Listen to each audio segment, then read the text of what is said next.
છે તમારી પોતાની યુટ્યુબ ચેનલ ડૉક્ટર યાત્રી પર.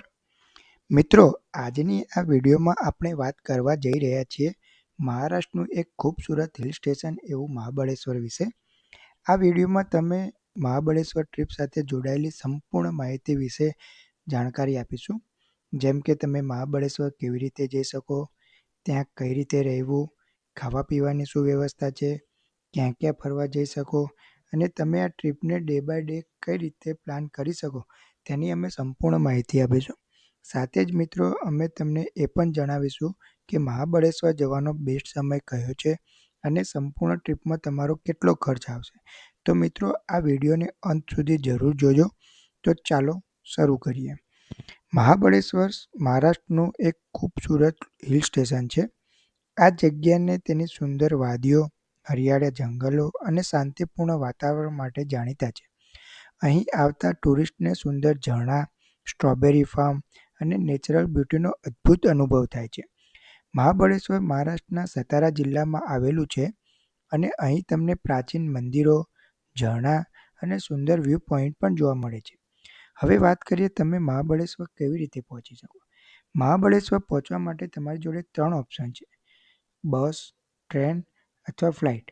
ત્રણેય માધ્યમથી તમે અહીં પહોંચી શકો છો. જો તમે બસ દ્વારા પહોંચવા માંગો છો તો મુંબઈ અથવા પુણેમાંથી મહાબળેશ્વર માટે સરળતાથી બસ મળી જાય છે. મુંબઈથી મહાબળેશ્વર લગભગ 230 કિલોમીટર દૂર છે અને પુણેથી લગભગ 120 કિલોમીટર દૂર છે. પુણે બસ સ્ટેશનથી દર 2 કલાકે તમને બસ સરકારી બસનું ભાડું લગભગ 250થી 300 હોય છે, જ્યારે વોલ્વો બસનું ભાડું 600થી 700 સુધીનું રહે છે. જો તમે ટ્રેનથી જવા માંગતા હોય તો નજીકનું રેલવે સ્ટેશન વાથર છે. અહીંથી મહાબળેશ્વર લગભગ 75 કિલોમીટર દૂર છે. વાથર સ્ટેશનથી બસ અથવા ટેક્સી પણ મળી જાય છે. બસનું ભાડું 120થી 150 સુધીનું હોય છે અને ટેક્સીના 2500 સુધીનું ભાડું તમને ચાર્જ કરે છે. જો તમે ફ્લાઇટથી જવા માંગતા હોય તો નજીકનું એરપોર્ટ પુણે છે અને પુણે એરપોર્ટથી તમે બસ અથવા ટેક્સી દ્વારા મહાબળેશ્વર જઈ શકો છો. હવે વાત કરીએ રહેવાની શું વ્યવસ્થા ત્યાં છે. મહાબળેશ્વરમાં તમને બજેટથી લઈને લક્ઝરી હોટલ અને રિસોર્ટ સરળતાથી મળી જશે. બજેટ હોટલ લગભગ 700થી 1500 સુધીમાં મળી રહેશે અને જ્યારે રિસોર્ટ 1500થી 5000 સુધીમાં મળી રહેશે. તમે ઓનલાઈન અને ઓફલાઈન બુકિંગ કરી શકો છો. તો હવે મિત્રો, આપણે વાત કરીએ ખાવા પીવાની. મહાબળેશ્વરના માર્કેટની આસપાસ તમને ઘણા રેસ્ટોરન્ટ અને ઢાબા મળી રહેશે. અહીં નોર્મલ થાળી 150થી લઈને 200 સુધીમાં મળી જાય છે. અને મિત્રો, અહીંના સ્ટ્રોબેરી ચોક્કસ ટેસ્ટ કરજો, ખૂબ જ ફેમસ છે. હવે વાત કરીએ ફરવાના પ્લાન વિશે. તો સૌથી પહેલા દિવસે સૌપ્રથમ પંચગંગા મંદિરે જાઓ. અહીં 5 નદીઓનું સંગમ થાય છે. પછી મહાબળેશ્વર મંદિરે જાઓ.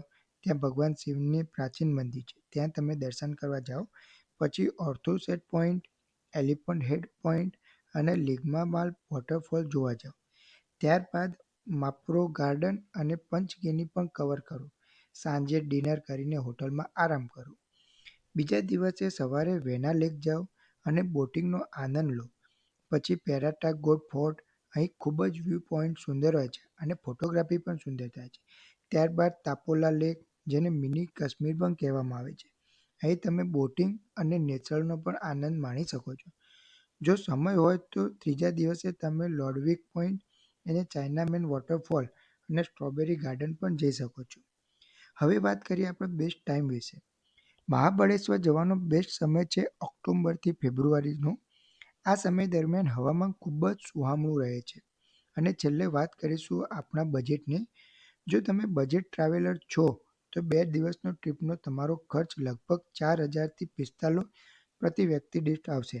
આમાં તમને ખાવાનું, રહેવાનું અને લોકલ ટ્રાવેલિંગ સામેલ છે. તો મિત્રો, આજના વિડીયોમાં બસ એટલું જ. આશા છે કે તમને મહાબળેશ્વર ટ્રીપ વિશે સંપૂર્ણ માહિતી મળી રહેતી હશે. જો હજુ પણ કોઈ પ્રશ્ન હોય તો કમેન્ટમાં જરૂર પૂછજો.